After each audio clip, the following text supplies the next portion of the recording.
Hello and welcome back to my channel. If you're new here, my name is Erica with Memory Box Candle Co. And I make videos all about the journey of starting a candle business. And in today's video, I am just going to be sharing some behind the scenes footage with you guys, kind of a make candles with us style video. And right now in this video, Chris is just prepping all of the fragrance oils for all of the candles that we poured. Now, you'll see in the next clip how many candles we have on the table. We did pour quite a lot of candles that day, but because we were able to tag team it, it ended up being a very, very quick process. So the reason why prepping the fragrance oils ahead of time is so nice is because you don't have to continuously stop the candle making process to then go and pour the fragrance oils that you need. So I went ahead and I purchased more of these little silicone measuring cups because the more I have of those, the more we're able to pour more candles at a time. They can hold a lot of fragrance oil, and it just helps the process along to basically make it easier along the way, make it more seamless as we are making candles. So basically in today's video, I just wanted to share this footage. It's kind of more of a raw, unedited kind of video. As you just saw, Chris had to change the batteries in the scale, so I just left that in. So really all I did with all the footage I captured was just speed it up. So you'll see kind of how we work together with making candles and just kind of the whole process.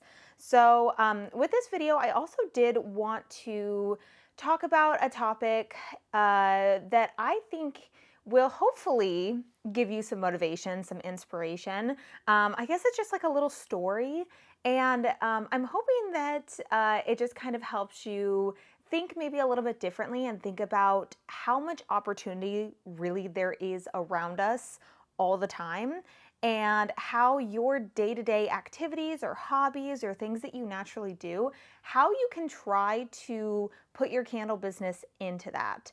So for instance, I wanted to tell a little story. Oh, real fast. I think it's funny that this is me dressing up for you guys for making candles, just me in my PJs. I guess Chris was kind of in his PJs too, just some sweats. We're in our home. This is just kind of how we make candles. I choose to wear a respirator and Chris does not. I don't know why, but I cannot make candles without a respirator. We also have all the windows open, fan on, and air purifier on. But anyways, I wanted to tell kind of a little story of a couple weekends ago. Now, for those of you that don't know, Chris and I are really kind of into the motorcycle racing world. More of just kind of the more club racing in the local tracks here in California. So there's like Buttonwillow, Chuckwalla, we've gone up to Laguna Seca. There's just different tracks. We've even been to Vegas before too. And he just does a lot of racing and kind of the club racing. And starting last year, we started bringing some candles to the racetrack because, you know, there's a lot of people there. We know a lot of people there. And we just started telling people about the business, that we have candles, if they wanted to come smell the candles. And little by little, people were buying more candles at these events. So we would bring candles since we were already going to be there for the weekend. So we'd bring some candles. And Chris started just being he's very good at selling. He's very good at just not really caring about what other people think, or like I don't even know how to put it. I would say that he's just really good at selling. He's very charismatic. He's very, I don't know, even the way that he is at markets. I'm like, how do you, like the things that he says or the way that he's able to get people to come to the booth, it's just like really great. So he has no shame or anything, and like he loves talking about the candle business, and that, you know, anytime he can, he'll tell people about the candle business and that I, you know, started it, and here's the whole, you know, the history behind the brand, and how, you know, it came to be with the whole memories and all that connected, the stories behind the scents, all that kind of stuff. So we realized that if we were going to be going to if we were going to be going to these track events, we may as well bring some candles with us because there's so many racers there that have wives or girlfriends or moms or anybody that they're wanting to, bring home from the racetrack. Hey, I got you a candle.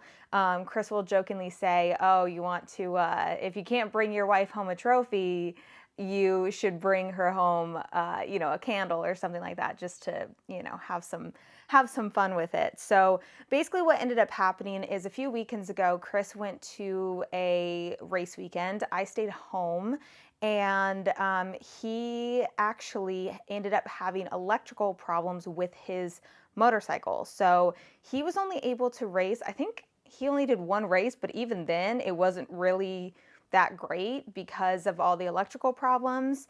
So it ended up not being the kind of race weekend that he was hoping for. So instead of just packing up and leaving right away, he had all of his friends there, and he still, was able to help them out, help them be able to race. And he ended up just kind of focusing on helping his friends with their bikes, because he also used to be a motorcycle mechanic. So he's kind of already in that realm of being able to help and do things on people's bikes.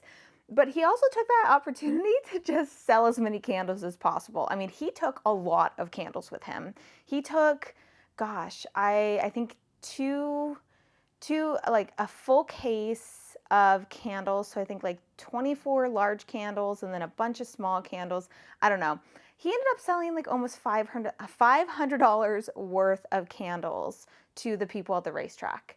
And it just like, it blew my mind because it didn't surprise me because I know how Chris is, and he's so determined, and he's like a natural kind of entrepreneur. Like, I don't know if he would have ever done stuff like this if I hadn't gotten started with it, but man, he is like a really, really good complementary partner in this business. He's so passionate. Like he really is such a hard worker, and he does such a great job with it. And instead of just letting that get him down and then just being like a Debbie Downer the whole time, or just leaving immediately to come home, he just spent the time to still hang out with his friends, help them, and then sell candles and make money. And I don't know, it just got me thinking, like, man, there is seriously opportunity in so many places that we don't typically think about with business. And I often talk about how sometimes we feel like business is like a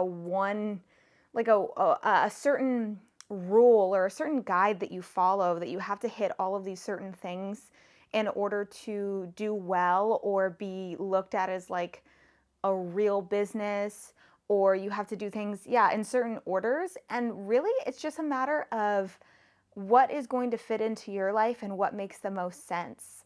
And now Chris is known as like, oh, the guy with the candles. Like, the word spreads fast. The different racers have candles, and then they're wanting to get candles for themselves because they hear about how good they are.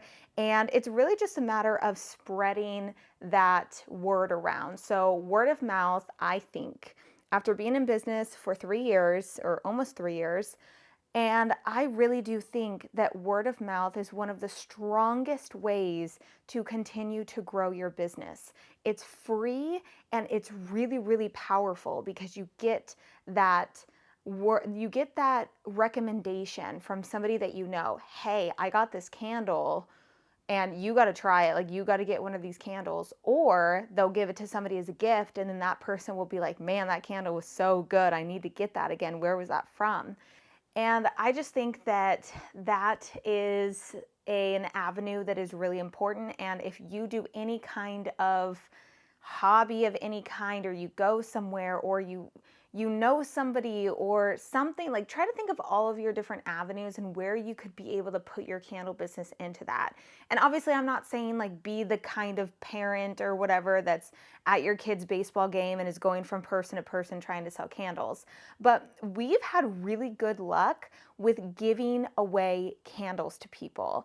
And I know I've brought this up before, and this doesn't mean that you have to just completely give away all of your candles that you ever make. But we've gotten a lot of reorders and people wanting to purchase our candles after we give it to them because maybe they're a friend or an acquaintance or something like that, and you're like, hey, I have a candle business, check, try out the candle.